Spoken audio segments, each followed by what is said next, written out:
Okay, and we are live. ¿Qué tal, amigos? Stuart here from Spain Speaks. Another live stream today, Tuesday evening, 7:35 p.m. And we're going to go through some of the news that has caught my attention in the press here in Spain today, some of the comments that were left on yesterday's video as well, and we'll dive into the chat section and see what's happening there. Also, first piece of news is this one here. Some good news for some mortgage owners here in Spain because the government and banks have agreed on mortgage reform. Details of the package of measures to limit the impact of Euribor or however you want to pronounce that name. Interest rates are rising and mortgages are going up. Last week, the government urged banks to take measures. The Minister of the Economy, Nadia Calviño, stressed that the agreement with the banks would help the most vulnerable groups and families. After days of negotiations, the agreement was signed today. The main proposal is to allow the term of the loan to be extended, extending the life of the mortgage, which would mean paying a lower monthly installment. In principle, the idea is to benefit only households that meet three requirements: that the mortgage repayment exceeds 40% of their disposable income, that the rise exceeds 20%, and that they have an income of less than 24,000 euros. So if you're here in Spain, you have a mortgage and you meet the criteria that's listed there, then you might be able to get an extension on your mortgage. Probably push it out to 40 years instead of 30, which is the average time for mortgages in this country, which means that the next generation will probably be paying for that mortgage. But as we know, people love to get mortgages and buy houses. And that's one of the big things here. And a lot of people have these variable mortgage rates, which go up and down with the Euribor, according to the Bank of Europe, which, as we know, central banks around the world are increasing mortgage rates, meaning that it is a bit tough for some mortgage owners. And I think here in Spain, I read that 75 or 80% of all mortgages are this variable rate or swinging rate or whatever you want to call it, but it goes up and down according to interest rates, as opposed to a fixed rate mortgage, which smart people nowadays obviously have, but the rest of the people obviously didn't have that choice when they signed. So that's it. Now let's put another piece of news on the table. Economic news. The OECD cut Spain's growth forecast for 2023 to 1.3% and predicts recession in Germany and the UK.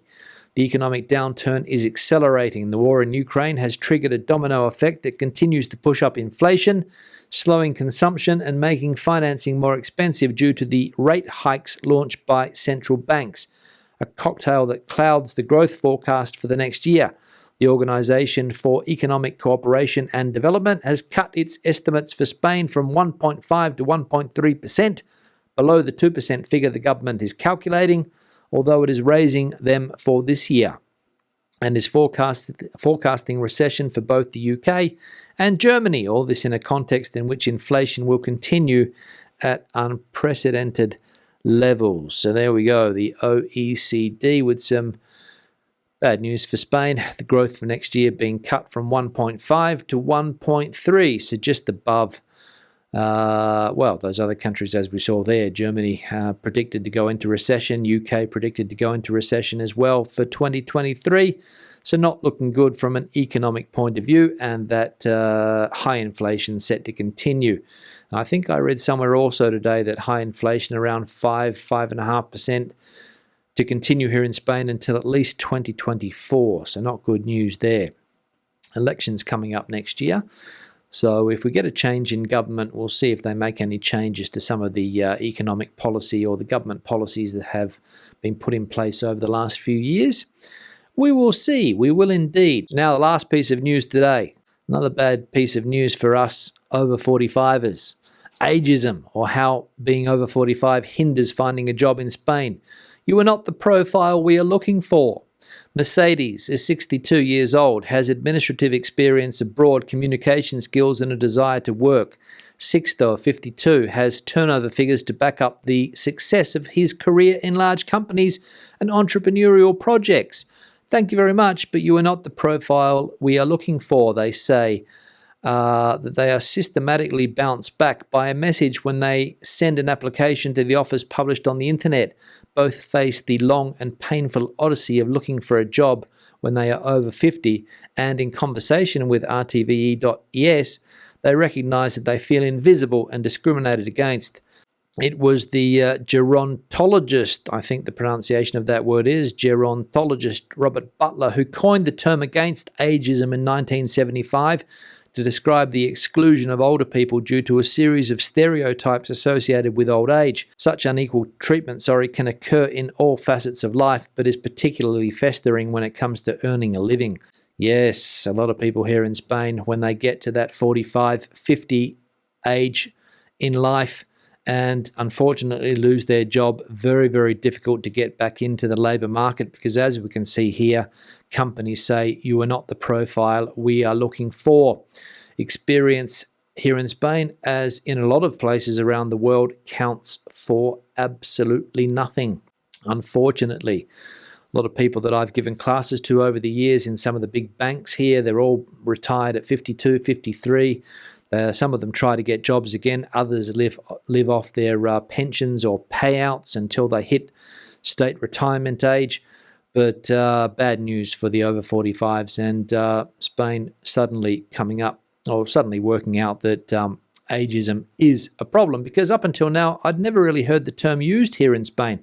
I'd heard it before in Australia, in the UK and other places, but here in Spain I'd never really heard it. And it was translated in Spanish as edadismo, edad meaning age, and ismo, the ism that you put on the end, ageism, edadismo. So an interesting article there, and as I said, for us over 45ers or over 50s, which I find myself in that bracket also, not easy to get into the labour market if you have been squeezed out for whatever reason. So they prefer inexperienced youth over experienced older people, unfortunately. What are the reasons for that? Well, I don't know. Maybe salary requirements and things like that. I've got no idea, basically, but it is a problem.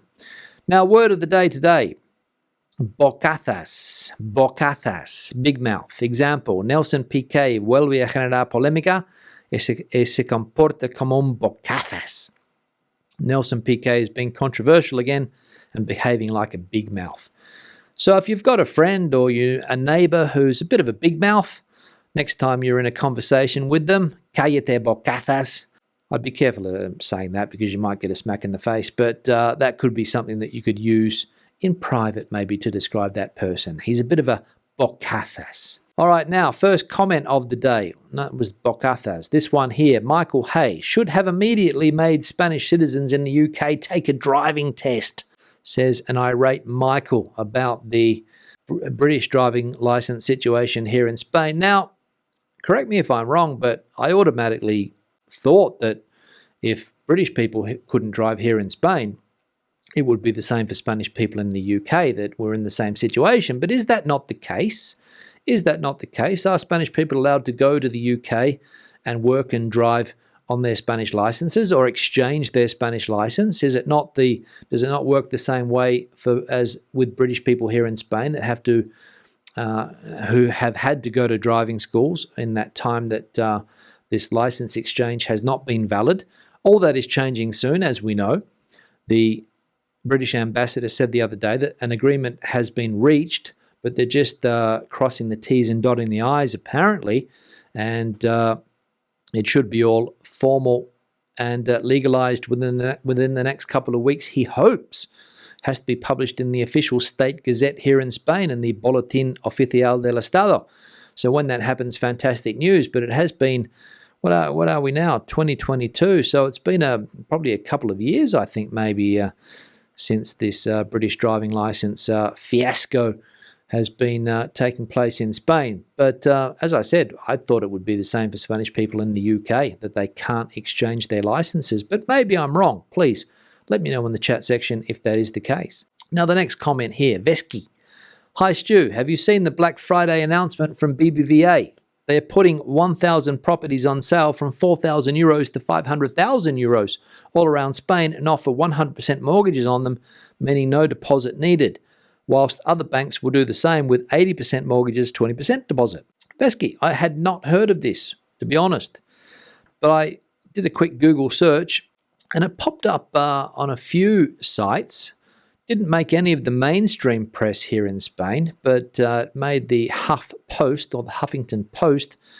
But thanks for pointing it out. And apparently it is true that BBVA in some parts of the country, you say here all parts of the country, I only saw Cadiz as the place that they were offering some places, but I'm not doubting your word that it could be Spain-wide.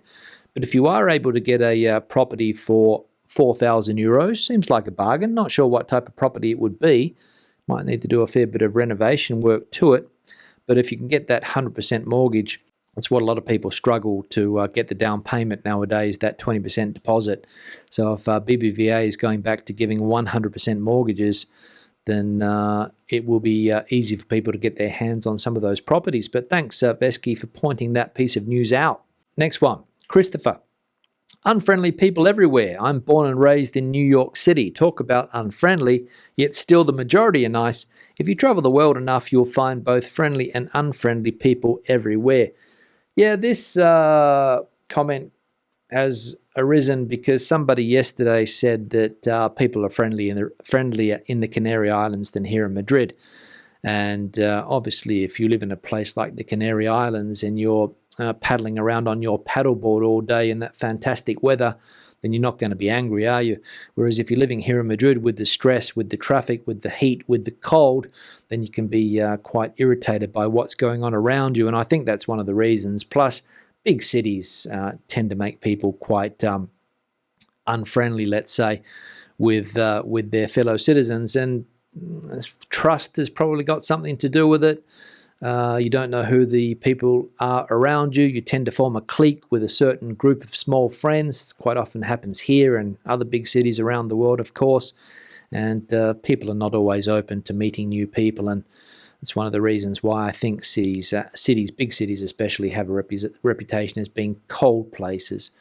But again, not cold from a weather point of view, but from feelings. Whereas the Canary Islands, I saw a video on the internet today of somebody sitting in a bar and there were just people in boats and paddle boards just passing by in the turquoise waters of the Canary Islands. And, I would be extremely happy if I were living down there, not having to work. Now we'll have a look at one more comment. Tim Jones, the squatters' flats. Surely the owners have tried to evict already, so it's impossible?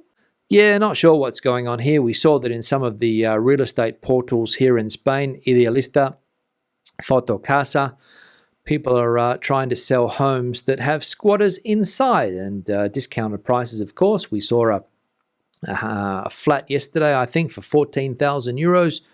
There was another house in Cordoba, in a village in Cordoba or a town in Cordoba for 24,000, I think. Can't remember the exact price. And the warning down the bottom was, the house is for sale, but you're going to buy it with squatters inside, and it's your responsibility to get them out.